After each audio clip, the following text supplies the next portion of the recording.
More than 20 million Nigerians then going into lockdown in what is sub-Saharan Africa's biggest city, Lagos, and the capital, Abuja.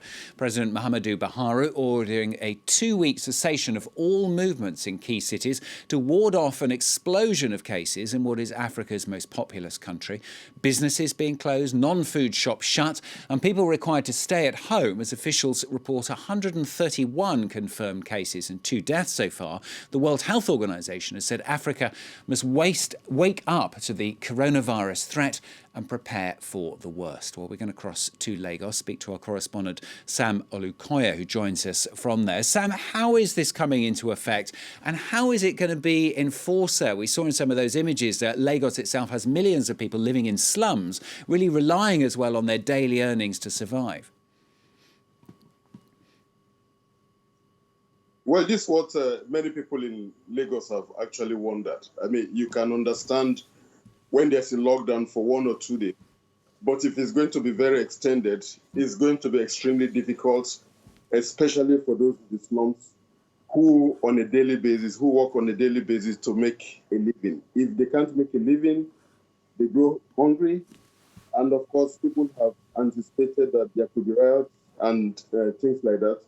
Although the government anticipating this have said they will draft out soldiers and police to maintain peace, but I mean, it's likely it's going to be a very difficult situation, having to lock down very poor people who have to work almost 18, 20 hours to make a living.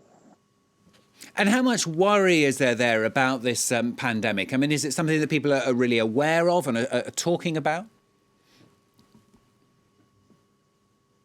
Well, you look at it from 2 levels. From the level of those who are enlightened when they compare what is happening in New York, for example, to what could happen in Nigeria, in Lagos. I mean, New York is just about 1/3 of the population of Lagos. And what we've seen there is really worrying.